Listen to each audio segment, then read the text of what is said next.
Court ద్వారా పోవచ్చు, ఇంకో రకంగా పోవచ్చు, కానీ డైరెక్ట్గా సీఎంకి అది అడ్రస్ చేశారంటే ఏదో మనసులో పెట్టుకుని ఏదో వైఎస్ఆర్ కాంగ్రెస్ పార్టీని అల్లరి చేయాలనే ఉద్దేశంతోనే జరిగిందే కానీ వేరే ఏం కాదు. ఇప్పుడు నేను ఆ నేను ఎవరిని బెదిరించలేదు అని కూడా చెప్తున్నాను. ఇప్పుడు నేను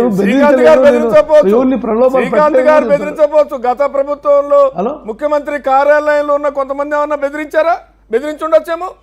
సింగ్ బయటకు వస్తే కానీ పూర్తి వివరాలు లేక మాత్రమే లీక్ అయింది. కానీ ఇక ఆయన మీడియా ముఖంగా వస్తే ఎవరు బెదిరించారు, ఎక్కడ బెదిరించారు, ఎందుకు బెదిరించారు? సింగ్ రావాలి, సింగ్ బయటకు వచ్చి చెప్పాలి సింగ్, అంతేగాని ఇప్పుడు ఎవరు బెదిరించారు అనేది ఏదో ఇంతకుముందు కేఎన్ఆర్ అని చెప్పేసి సజ్జల రామకృష్ణ అని ఇవన్నీ కరెక్ట్ కాదు. ఇప్పుడు ప్రతి దాన్ని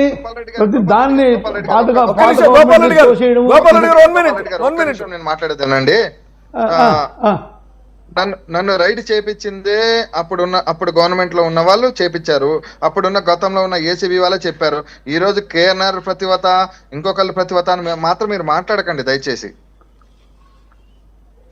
నేను మాట్లాడలేదు సార్, మీరు అబద్ధం చేసుకుంటారు. నేను అసలు ఎవరిని ఏమనలే, మీరేదో ఫ్రస్ట్రేషన్లో ఉన్నారు అని చెప్తున్నారు అని చెప్తున్నాను. నేను వాళ్ళు చెప్పినాను, నేను చెప్పలే. సింగు అనవసరంగా ఈయన పేరు లాగుతున్నారు అంటున్నారు. సింగ్ ఏం ప్రతివత ఏం కాదండి. సింగ్ ఎవరు ప్రతివత?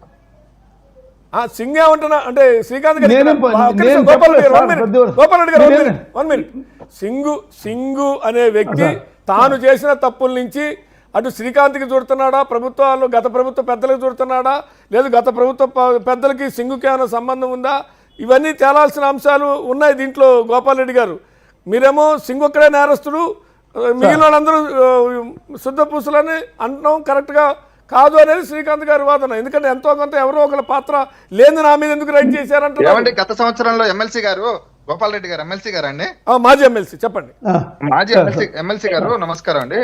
సార్ ఇప్పుడు సింగు అనే వ్యక్తి అదే ఏరియాలో పనిచేస్తున్నారంటే గత గవర్నమెంట్ లో ఉన్న వ్యక్తులు ట్రాన్స్ఫర్లు చేయకుండా అయితే అవ్వదు కదండి.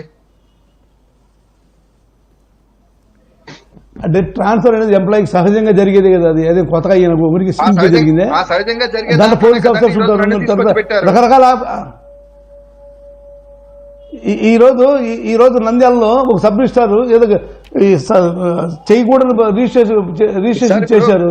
గవర్నమెంట్ చుట్టే నేను కూడా గోపాల్ రెడ్డి గారు మీరు అనేది ఏంటంటే గత ప్రభుత్వంలో ఎలాంటి అన్యాయాలు ఎలాంటి అక్రమాలు జరగలేదు, అవి జగన్మోహన్ రెడ్డి గారికి తెలిసి జరిగాయో తెలియక జరిగాయో ఏమండి? అది మీరే చెప్పాలి. జరిగింది మీరు చెప్పండి. అది మాకు తెలియదు, మీరు చెప్పండి సార్. తెలియజరిగాయి అది నేను పాయింట్కి వచ్చే వరకు నువ్వు ఉంటా ఉంటాయి కదా. ఇప్పుడు ఏదైనా ఎంక్వైరీ జరిగితే తప్ప తెలియదు. ఇప్పుడు ఊహాగానాలు ఊరికి సీఎం, ఆ మాజీ సీఎం వైఎస్ఆర్ కాంగ్రెస్ పార్టీ హయాంలో జరిగినాయి, ఇవన్నీ ఊహాగానాలే కానీ నిజంగా ఏం కాదు కదా. ఇప్పుడు రాష్ట్రంలో వైఎస్ఆర్సీపీ మీద వేస్తున్నటువంటి అన్ని అబండాలు కూడా అవన్నీ అవి ఊరికే చెప్తున్నట్టువే. మన ఎక్కడ ఆధారాలు లేవు. ఏం ఆధారాలు ఉన్నాయి మీ దగ్గర? నిన్న ఆ గవర్నమెంట్ లో ఆ గవర్నమెంట్ ఇబ్బంది పడినట్టు తప్పే ఉంది. అదేం కాదు. నువ్వు ప్రూవ్ చేసుకుని రా బయటికి. అంతేగాని నువ్వు వైఎస్ఆర్ కాంగ్రెస్ పార్టీ పైన అబండాలు వేయడం కరెక్ట్ కాదు సార్. ఎందుకు గోపాల్ రెడ్డి గారు? ఆ పార్టీలో వాళ్ళే కదా నన్ను బ్లాక్ మెయిల్ చేసింది, ఆ పార్టీ వాళ్ళే కదా నన్ను ఏసీబీ కేసు పెట్టించింది, ఆ పార్టీ వాళ్ళే కదా నన్ను చూసింది. అంతా కాదంటే ఎట్లా చెప్తారు? అంటే ఇప్పుడు ఎంప్లాయీ ఉంటాడు, ఎంప్లాయీ మీద ఏసీబీ రైట్ చేస్తే గవర్నమెంట్ సంబంధమా? ఎవరు ఏసీబీ? అన్ని గవర్నమెంట్ సంబంధమా? ఎవరికండి? అరే ట్రాఫిక్ లో గోపాల్ రెడ్డి గారు మీరు చెప్పిన దానికి నేను అగ్రీ అవుతా. గత సంవత్సరంలోనే గత వైసీపీ గవర్నమెంట్ లోనే నా ఆస్తులు ఫ్రీజ్ చేసినప్పుడు నన్ను మళ్ళీ ఎందుకు రిలీజ్ చేశారంటే నేను తప్పు చేయలేదు కాబట్టే నన్ను రిలీజ్ చేసింది. మన ఆస్తులు ఎందుకు రిలీజ్ చేయలేదు?